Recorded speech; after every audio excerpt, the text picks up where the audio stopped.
you'll find an interesting and thought-provoking presentation. I called the presentation today CPD 2.0. I'm not a great expert on software development, but I do know that they number their changes, and they'll move up a whole number when there's been a massive change, an upgrade to what was there before. So it's something completely different. I think that's one of the main points I wanted to try to get across today, is that CPD is changing, keeping up to date. The requirement to keep up to date is changing.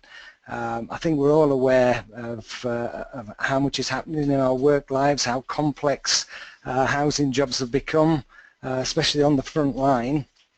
And I think a key skill is actually to know how to keep you up to date and to keep developing the skills that you require to be able to do your job effectively. I think that's so. Again, if you were thinking CPD 2.1, people were probably sitting down and thinking, well, that's a training course I'm going to go on, or an event I might attend, which are definitely still useful things to do, but I think it's so much more than that. I like this definition of CPD, so it's really moving on from, but including traditional delivery of courses, to basically anything that you interact with that causes a positive effect on your current or future practice. So again, I think that's another key point. It's development that is actually going to have an impact on your practice. So it's about doing your job. So this is the journey we're going to go through, and there are a couple of different sides to this I want to put forward. The first one is ensuring you have the ability to be brilliant at your job. That's the sort of thing and sort of process you might go through as part of your performance review appraisal, where you're going to sit down and think about what you need to do to be able to do your job better. And I think that's a really important thing to do, to sit down and try and plan it so that you're being smart about the way you learn. The time that you've got available for learning, you're going to spend it on the things that are the most important. And as well as that, it's also about being able to keep up to date with issues, with changes, with news, with policies that are happening on a regular basis. So it's the sort of things that you might do on a regular basis that are going to help you to keep up to date. So that's the plan, but I just wanted to start really with a brief look at what we mean by learning and what we're trying to achieve through learning. So at the beginning there was data, and somebody like myself today, I've taken data, things out there about learning that I am now putting into some sort of organization so that I can explain it to you. But for you, all that is information. If you just listen to this webinar, go away at the end and don't think about it and don't do anything differently, it won't become your knowledge. It'll still be just information. So in effect, you will have to do something with this information that I'm giving you if you want to turn it into your knowledge. And there's two ways you can do that, or two things that you need to do to do that. You aren't sitting there as an empty vessel now that I'm pouring all my knowledge into. You've all got experience, you've all been through learning experiences yourself, you've all got ideas and what you think works for you and what doesn't.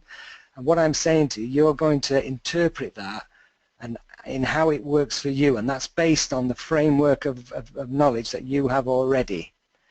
But I think you have to go one stage further than that. You also then have to try and put it into practice before you start to turn it into your knowledge.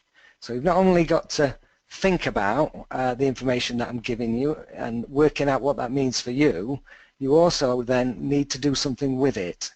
Reflect on what's happened and then put that, really develop that as knowledge for you.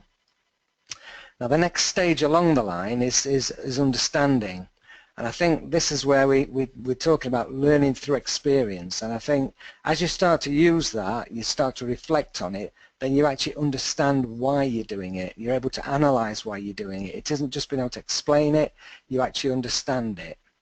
And what we're actually aiming for within our job role is right at the very end, which they've called wisdom, but I've termed mastery, is that you want to become a master in your job. And I think what I mean by that is that in your day-to-day job, you may well come across a problem or an issue that you've never had to deal with before, but you have such a good command, an understanding of the context you're working in, that you can deal with that issue. And that's what we mean by mastery. You can come across something that's new and you can actually deal with it, and you can come up with new solutions. So it's not about doing the same thing over and over again. So that's where we're trying to aim with our CPD. That's what we're trying to aim towards. And one of the main things I want to get across here is that you have to do something with this. If you walk away and don't do anything different with any learning that you undertake, then it's not really CPD. Okay, so what we've actually done is there's if you look on the dashboard, you'll see there's a handout there, and I'll just briefly show you the handout. So this is really a planning document that you can use to work through, and I'm going to talk through the different aspects of this to identify the different things that you need to learn to help you to do your job well. And it's really about trying to pick out the things that are the most important, and at the end of here, as you can see, there's an opportunity for you to then set out what those priorities are and think about what you're going to do to be able to get that learning that you've identified you need. So I'll go back to the presentation now.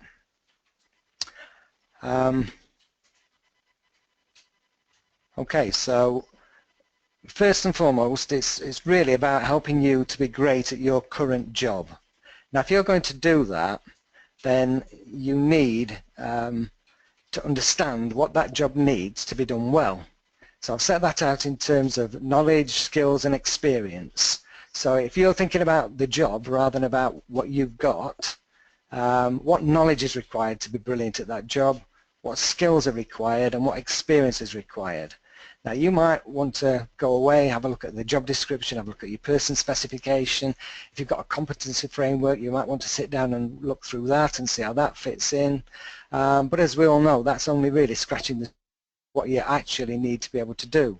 So you might actually want to discuss this with other people who do the same job or a similar job and try and work out exactly what that job needs. Now once you've got that, then that provides you with the opportunity to do a gap analysis between what you have and what the job needs. And once you've done that, then you can start to pull out the things that are priorities for you. So what are the things that you need to learn? What are the skills that you need? Or are there some experiences you haven't had so far within that job that actually you need to be able to do it better? So once you've done that, then you pull those things out and start to build a list of priorities in terms of the current job. Now if you're fairly new into that job, you might have a long list here, but if you've been in the job a while, it might be much shorter. But it's really to start to look at that job and so that you can target your professional development at improving the way you do your job. Now the next thing you might want to start to look at is how might your job change. So you might be starting to look into the near future to see what's coming along and what might impact on the job. So you can actually start to do things now to prepare for those changes, to prepare yourself. So are there any policy changes that are coming up? Now they might be national policies. As we know, the government are in the throes of introducing a whole range of new measures that are going to have an impact on housing organisations and the way they do the jobs. So you might want to be looking at those and thinking how they might impact on you. Are there any organisational changes that are taking place? And again, this is something that is happening perhaps all too often for some of us. But yeah, we're having jobs having bits added to them. We have some people leaving and other people having to take things on. So there's a whole host of things there that you might be able to see coming in the near future and you can start preparing for.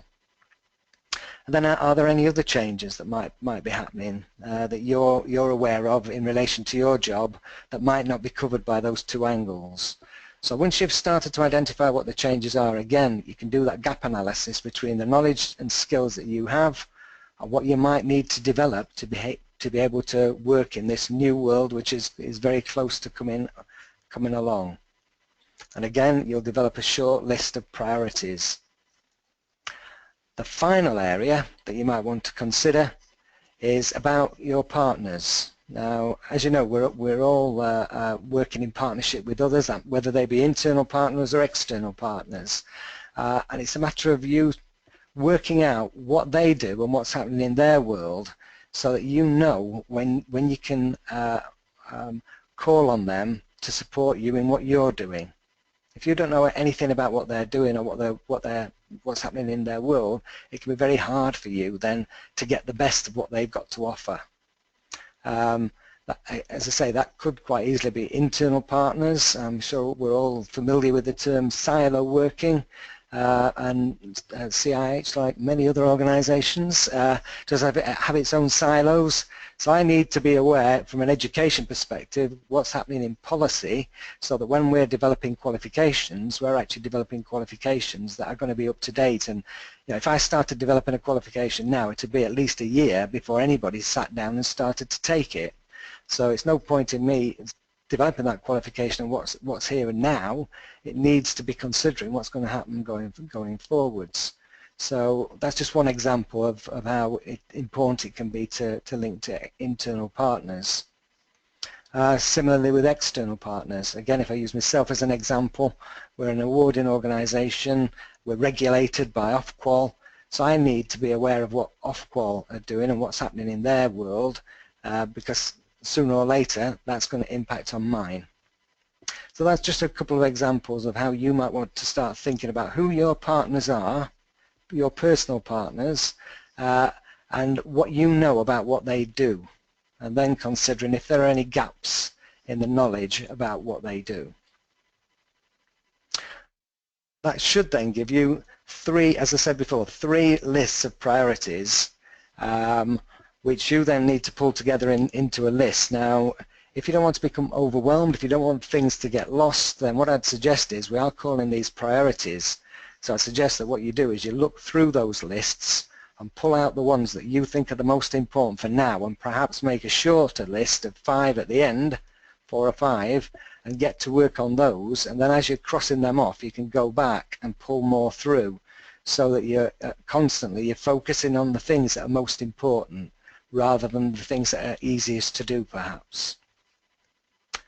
Okay, so that's sort of set us up for thinking, how are we going to deal with these things? So we've now got a nice list of priorities, but we've got to identify some activities that you might undertake to help you to meet those priorities that you've identified.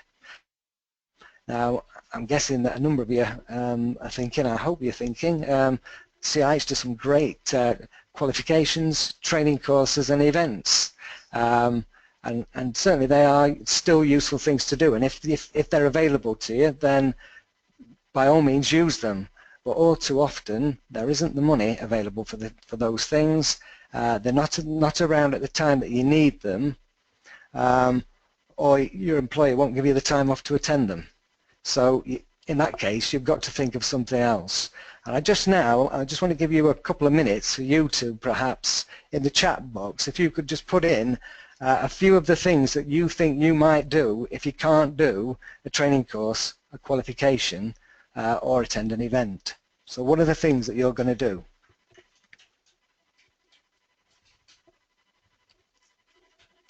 Anything coming through?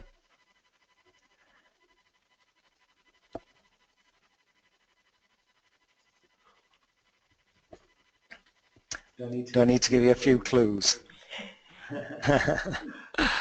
Okay, well, it seems we're not. No. Yeah, we have a couple coming through. Request mentoring, webinars, arrange meetings, partners, and job shadowing. Excellent. Okay, well, there is a list I prepared earlier, so I'll just skip into that. And thankfully, you have picked out a few that I had on my list as well, which is great. I just want to say a few things about some of these. So shadowing is something someone mentioned, and shadowing is often quite easy to organise, and it could be shadowing somebody in another team, but you could also shadow somebody in an external partner as well, so it's quite a flexible thing to do. It can also be a complete pain in the backside if you go along and shadow somebody who tells you how much they hate their boss and everything they hate about their job. However, if you set the agenda, if you say to them when you're setting up that shadowing arrangement, you tell them what you want to get out of it, and you set the agenda, then you can actually turn shadowing into something that's really effective and, as I say, often quite easy to organise. So I think you should definitely be thinking about shadowing. Could you just remind me of another one that was on that list? Request mentoring, and there was gain basis of construction knowledge. Yeah, so certainly mentoring, and I think one that often goes with that is coaching, and I've put the two together on here. And the difference between the two is that coaching is where you might identify a skill or that you want to develop, and you go to a coach, and the coach will actually put together a little program that has a beginning and an end that helps you to develop that skill.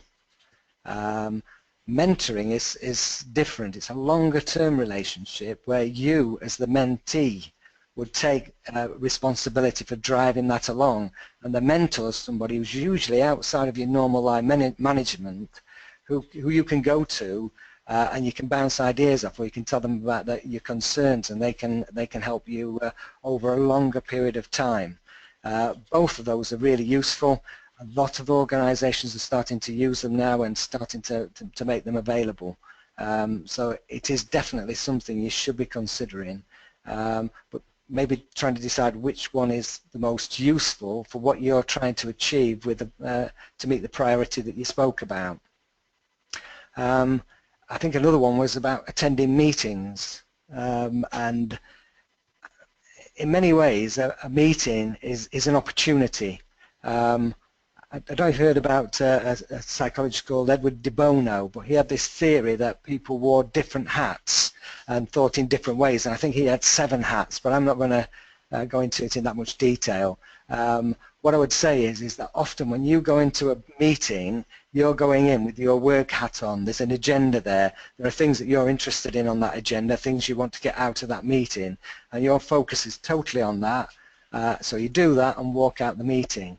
Now, if before you go into that meeting, you put your personal development hat on and you have a look at who's going to be there, if you have a look at perhaps what some other elements of the agenda are about, then there is an opportunity for you to start to get some make some connections that you might follow up later. There's a whole host of things you can get out of that can help you with your personal development, as well as being there as a work-based meeting. There is also often an opportunity to attend meetings that you wouldn't normally go to in order to fill in some of these gaps, and that often works well with the finding internal teams are doing, or maybe even attending an external meeting, something you wouldn't normally do. So again, I think that can be a really useful one. Dave, we have another question or a constraint.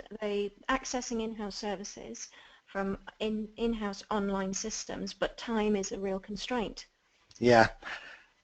Again, it is about, I mean, I think what people who are developing online things are trying to do are trying to make them short.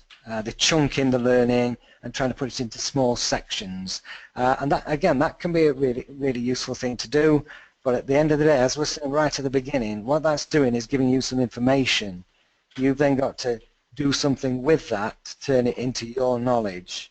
But another similar one to that is I've got on there a YouTube video, and an e-learning module would fit into that category as well. And YouTube is well known for its music videos and videos of cats and dogs and everything else. But actually, if you do delve into it and start to search in YouTube, you will find little coaching videos about almost anything you wish to think about. So again, that's an activity, something you can think about. There is that issue of time, as you say, and I think if you've gone through that list of priorities and you've actually can say, to your manager, this is why I want to do it, because it will help me to do my job better in this way, then I think they're more likely to try and allow you some time to be able to do that. And also it'll actually help you to justify the time for yourself. I've worked in learning and development for a fair while, and I've often found that people don't give themselves time to do learning whilst it's in the work. They don't necessarily see it as a legitimate use of their time.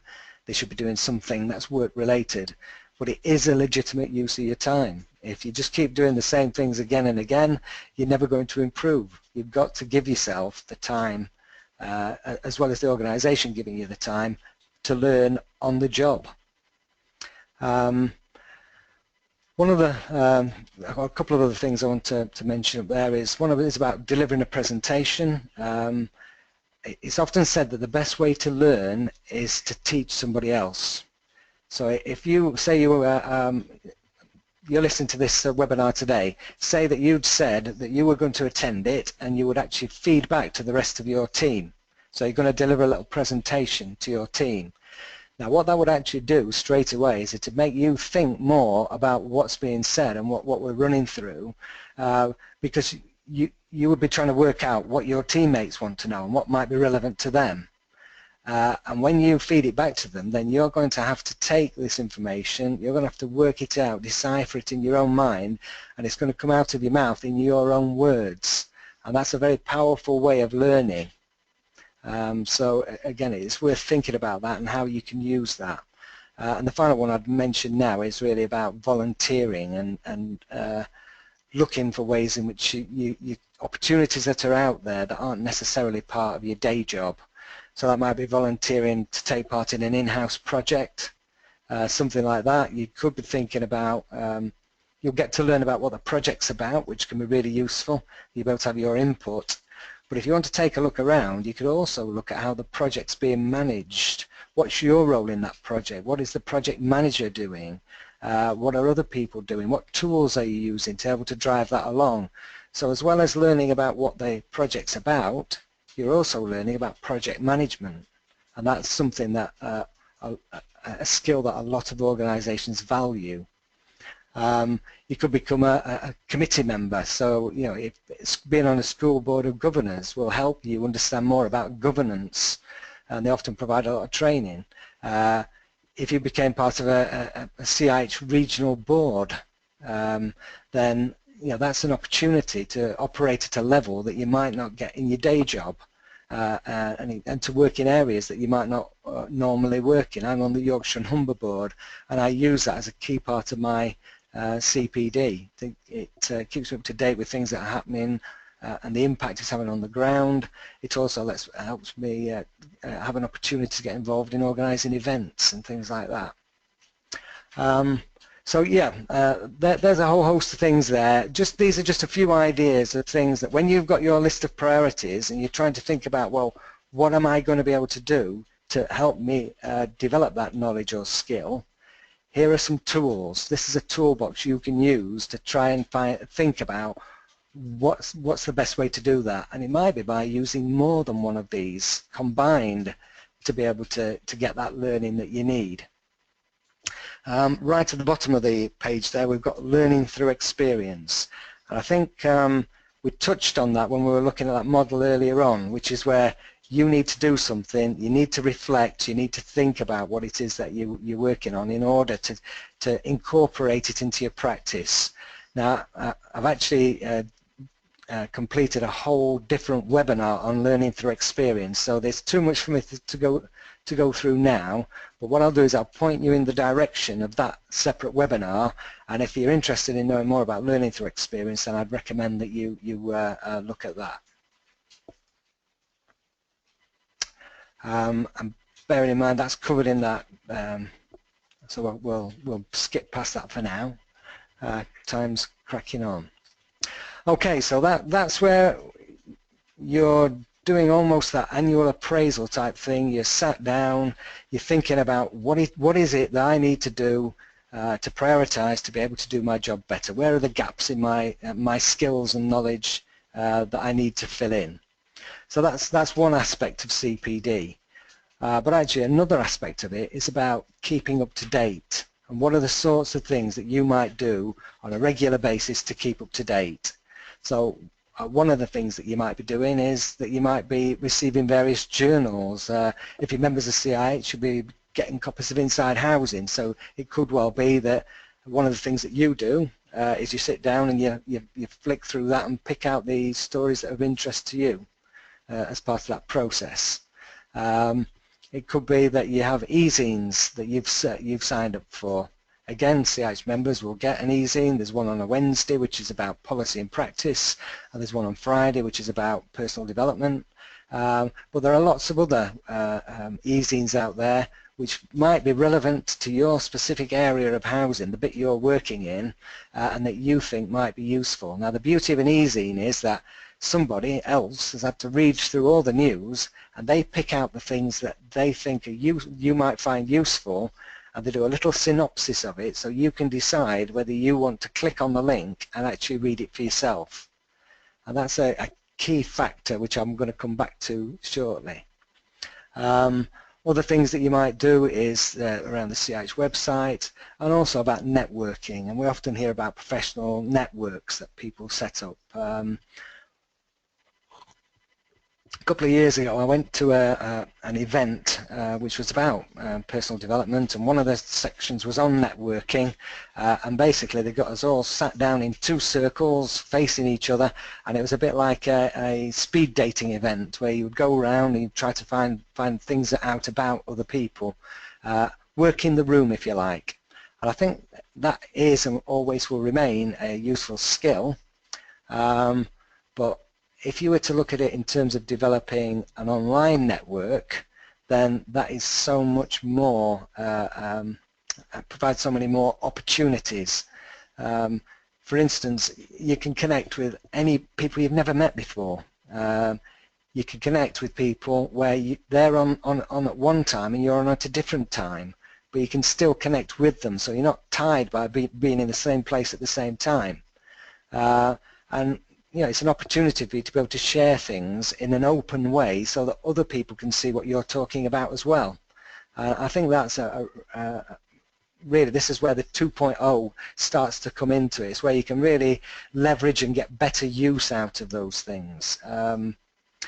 This is a model of what someone called Jane Hart actually does in terms of her networking, and it's a little bit like the e-zine that we were talking about earlier. Now if you want to, Jane Hart is a world leader in workplace development, and so she's got a very sophisticated model that she uses. I'm not suggesting that any of us try and aim for this particularly, but I think if we look at this area here, Google, I think if you were trying to learn something, you want to know something about it quickly, probably one of the first things you're going to turn to is Google. And what you do is you'll do a search and you'll come up with something that you think's useful to you. What you'll do is you'll read through that or listen to it or watch it, and you'll try and make sense of that and how that helps you to develop to work in your job. Now that's quite a closed thing there, so you'll do the research, you'll find it out, you'll make sense of it, you'll incorporate it into your practice. That works as CPD, but it's quite a closed circle. Another thing you can do is that after you've made some sense out of it, is that you can actually share it. And if you share it, then other people start to see what you found useful, and that's sort of filtering the internet. I think a lot of people now realize that when you search in Google, particularly that first page, there are so many people who know how to get their entry on that first page, that what you're not necessarily getting at the stuff that's going to be most useful to you. And actually now a lot of people are realizing, like Jane Hart, that one of the best ways to seek things is to actually join an online network, to follow people that you respect and you respect what they're sharing, and to look at what they're sharing. So instead of going straight to Google, instead you might go straight to LinkedIn to see what's available there. And And that only works if people are actually doing this bit at the end. They're sharing what they've worked on. So if you find something useful that somebody else has posted, then the useful thing is then for you to share that, because you're validating it. You're saying, I think that is useful. Okay, so this is a model. So when you search, then you'll search in Google, but what I'm going to suggest to you is that you should start to look at some of these other networks that are out there and decide if any of them might be useful to you. And you might find that one or two of these things is going to be useful to you. You won't want to be following all of these like Jane Hart does. And when she shares across all of these platforms. Again, I'm not suggesting you do that. You do the simple share in the platform that you're working in. So what I want to do then is just have a quick look at a couple of those networks. And the first one I'll perhaps have a quick look at is LinkedIn. So this is LinkedIn, and this is my a stream, as they call it. So that's where as people put things in, it comes through, and that can be quite useful. But it's not. It can be a bit messy. It's not the greatest, this particular bit here. But what you can do is you can join groups, and there are lots of groups out there that are related to housing. So here are some of the groups that I've joined as part of my connection to LinkedIn. So in fact, if I click on this one here, it'll take me straight to the list of these groups. So there's a group that I'm actually running, which is on Trailblazer Apprenticeships. So that's for anybody who's got an interest in apprenticeships. They can join that group. I'm sharing in there all the things that I've found useful about the new apprenticeships. And so if anybody's had an interest in the apprenticeships to join that group, then they're going to find something that should be useful to them. As you can see, there's a social housing, construction and infrastructure group, Chartered Institute of Housing as a group. So there's a whole host of other things that you can join. Inside Housing has its own group where people will talk about the stories that are in Inside Housing. So that's one tool that you might want to consider using. It's also useful if you're thinking about your career as well. We're going to be running another workshop, webinar on career development in a few weeks' time, so you might want to consider that. We'll look at more about how you might use LinkedIn for career development there, but it is creating a digital profile. What you're a member of, what you share, is starting to develop and show people what you're interested in. Who you're connected to is something that they find quite interesting as well. Another thing that can be quite useful is Twitter. Now I'm one of those people who swore I'd never join Twitter. Nobody was interested in what I'd had for breakfast or where I was going to today, and I wasn't interested in where anybody else was going either. But actually what I found was over time is that people use this as a business tool, not for necessarily for a personal tool.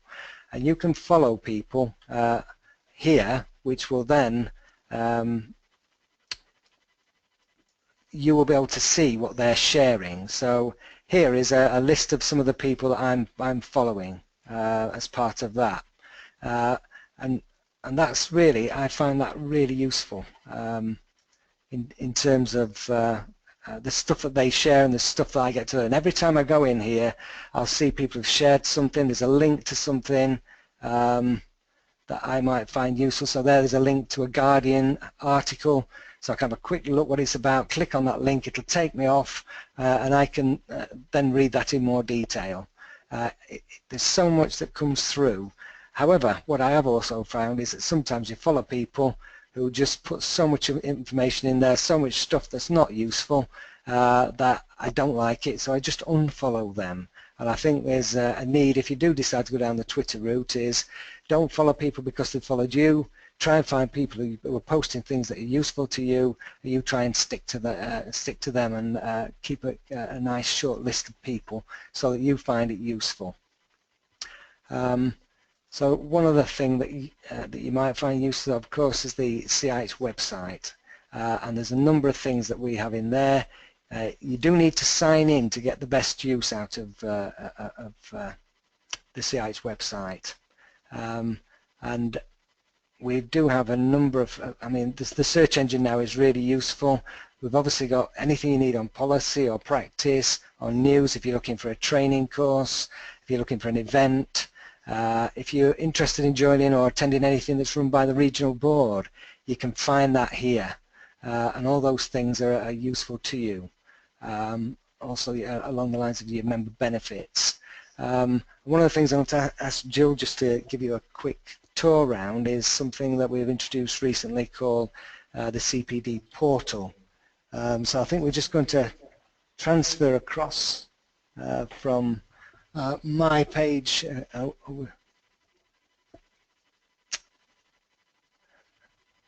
We're ready to go? Yes, yeah.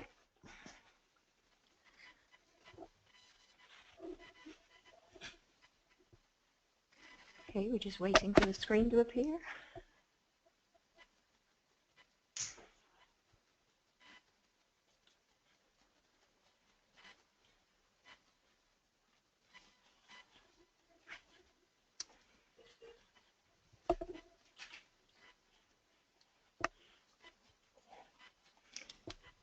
In the meantime, though, Dave, you might be able to help. There was a question before we get there. There was a question on employers checking future employee CPD records. Will they be doing it, or are they already doing it? It's quite an interesting one. I think CPD is one of those things that you should be taking charge of. It's something that you can use to show your employer that you are actively learning, you are actively improving as you try to do the job. So if they aren't, you might find it useful if they do. I think certainly if somebody is applying for a job, they are definitely going to look at your online profile. They're going to see what you've done on LinkedIn, who you're connected to. They might have a look at your Facebook profile, your Twitter profile, so I think you should be thinking about what you put in those things. But yeah, I think if you look at it as a positive in terms of your employer looking at it, I think that's the way to go. Right, it looks like we're not going to be able to do the CPD portal. We're struggling to swap over. Dave, if it's on your screen and you go through it, I can talk about what the launch was about and what they will be able to find on it. Sorry, folks, we're just having some difficulty sharing the screen at the minute. Just bear with me 1 second. We'll sort it out behind the scenes.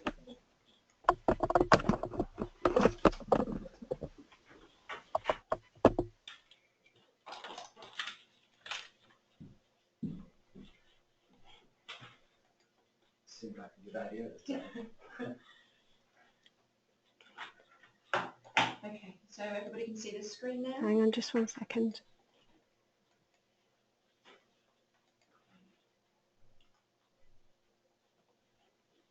There we are. Everyone can see. Okay, brilliant. So yes, so last week we launched our CPD portal, and you should all be able to see the homepage for CIH at present on the screen. Any problems with that, then just send us a message. So this is what you will see. Our CPD, we've already had a few CPD modules available to everybody, but now we actually have a portal, a CIH CPD portal, and it's located as part of the Housing Academy. In order to find it, you can log in as normal. You can use the search engine. You can also use CPD modules within Housing Academy. And there we go. So that was just Housing Academy, CPD modules, access CPD portal. Just wait for that to launch. This is yours, Dave, I think. Yeah, so it's, yeah, we'll just get Dave to log in. The portal is available at the minute. On it there are non-housing specific modules. We recognise that over time that popularity of leadership and management modules has been much more prevalent. There are also going to be housing-specific modules, one on ethics and one on the Care Act and housing, which will come through in the next couple of months, and they will be free to members. Okay, so there we have the home page, the front page of the CPD portal. So it's fairly straightforward and simple to use. We've tried to keep it as less messy as possible. You can browse our CPD modules. So at the minute, what we have are the non-housing specific. So very much leadership and management based. You would have 90 days access to each of these modules, and for each of them you would receive 4 CPD hours. The minute they are access for everybody, there will be a member rate, but at the minute for everyone else it's £75 plus VAT. As I said, there will be housing specific ones. We were trying to be as reactive and proactive as possible, so when changes to policy occur, etc., we will try and get a CPD module up as quickly as possible. So it's very exciting for us. You will see over the next couple of months a lot more, many more modules appearing on it. You may also be familiar with our CI Zone, which is a career planning tool. Now I know there's another webinar in a couple of weeks' time that will deal in more detail with that, but we should be starting to link things that are happening in our careers. There'll be a link within that back to the CPD module, so you might find something of interest within CI Zone or a gap in your knowledge around your career, and there might be a CPD module that would help you fill that gap. So there will be links, a bit more joined up thinking, I think. And as training manager as well, we obviously have links to from the CPD modules being bite-size and a little bit of information that also give you CPD points. You may find you want to know more about it. You may want to do a course on it, a qualification on it. So all of those links will exist. There's a SNAP survey that you can take part in. At the minute it's what would you find most useful, what would you like to see covered? Is it leadership and management, homelessness, regeneration? We hopefully will change that on a regular basis and then upload CPD modules at your request. You will see free CPD modules coming soon and further resources. I think this one, yes, so it's brand new, so bear with us, but absolutely get online and have a look at the 6 modules that exist at the minute. Okay, I think that's it on the CPD portal.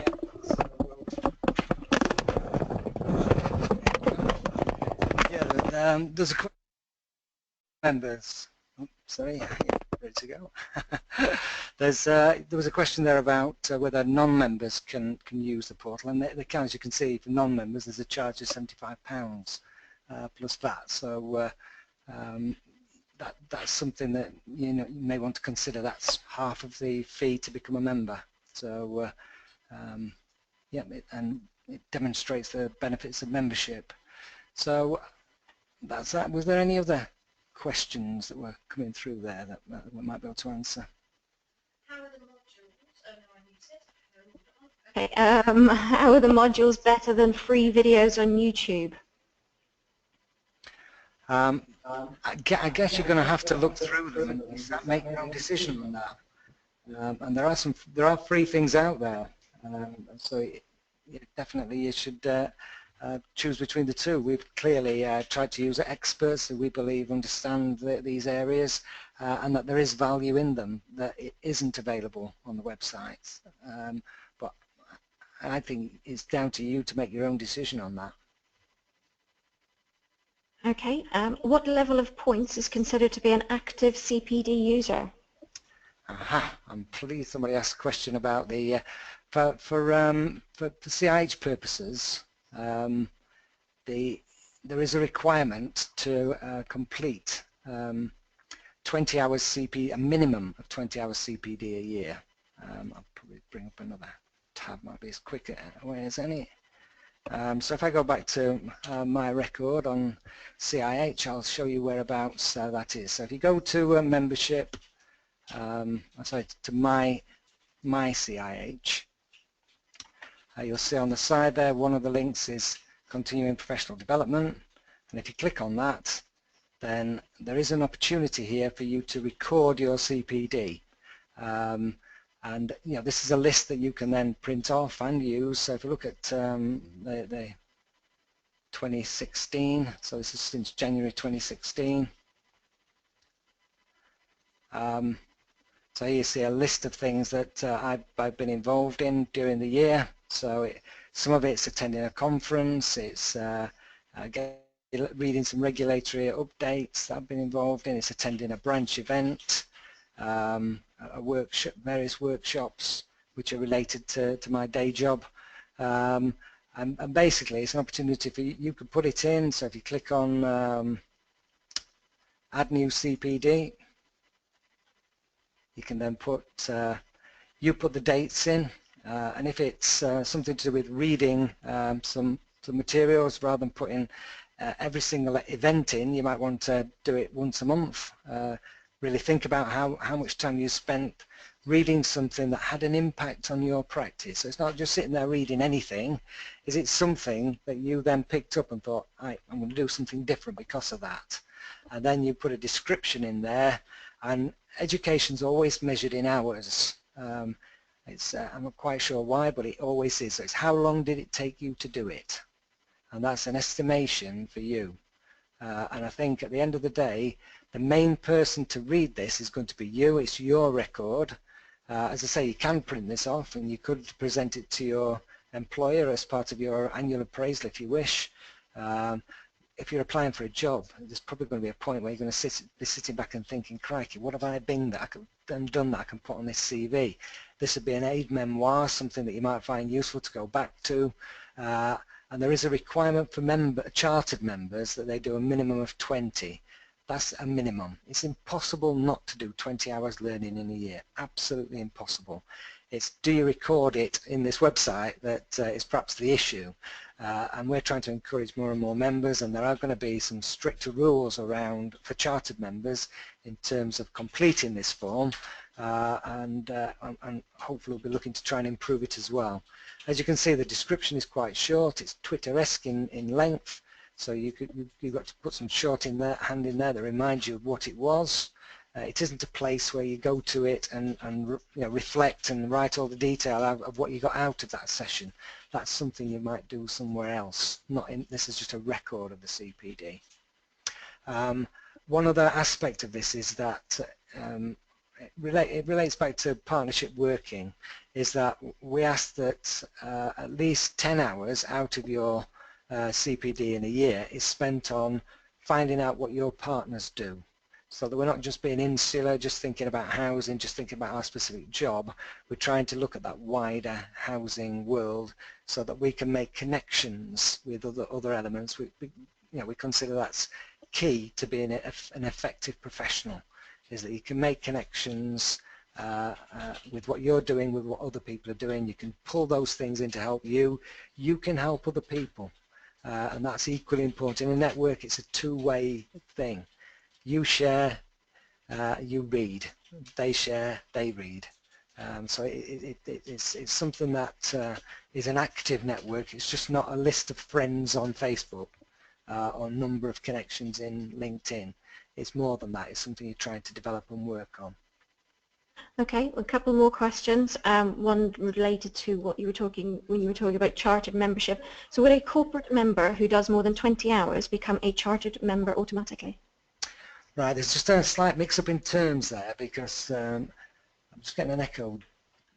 Yeah, a corporate member is what we used to call chartered before we changed it to chartered. You're either an ordinary member or you're a chartered member. There is now a fellowship as well, so you can be a fellow of CIH. So if you're an ordinary member, there are a number of routes to charter. If you were to go on to the link here and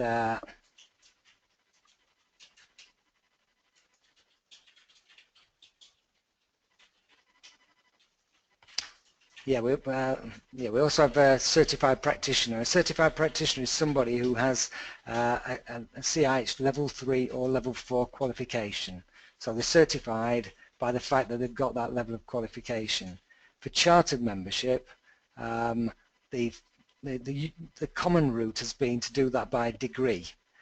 So you need the second year of an undergraduate degree or level 5 to be a chartered member. That's one way to become a member, but there are a number of other ways to become a chartered member.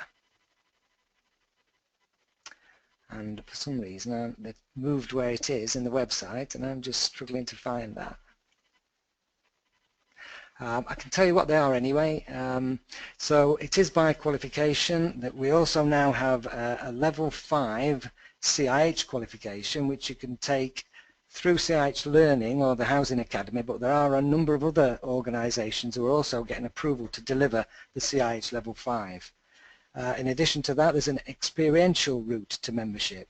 So if you're somebody who's worked in CIH for a minimum of 5 years, worked in housing for a minimum of 5 years, if you're in a position where you've managed to develop the skills and everything else that are needed to be a chartered member, to meet the requirements or the expectations of chartered membership, then you can you can go through a program where you work with a mentor who helps you put that together, a package for you to be able to demonstrate that you're a chartered member, and you have an interview. And the final way is the executive route. So if you're somebody who's a director or a board member, a chief executive, then there's another route for them, which is quite a challenging peer-reviewed way of achieving chartered membership. So yeah, there are different ways you can make that step up into chartership. Okay, another question on are CPD modules free to a student member undertaking CIH level 7? I think that the housing specific modules will be free to members, and that includes student membership. For the leadership and management ones, there will be a member fee and a non-member fee. So unless there's, I think that will be the case going forward. If you just bear with us in terms of the next couple of months, there will certainly be housing specific modules on there. There's a CPD inputting events enrolled for. Are these automatically recorded against a member's CPD record? Yeah, I mean, if you're doing something through CIH, they will actually automatically record you. As Jill said right at the beginning, you'll get 1 hour credited for this webinar today, and that will automatically appear in your record. So that I think one of the reasons for that is that we think that if people go to the record and there's something already in there, they're more likely to add something of their own, and it's something that we then do automatically.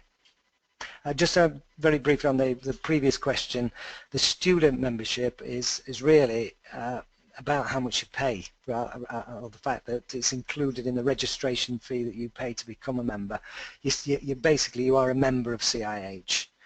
There's not a category called student member.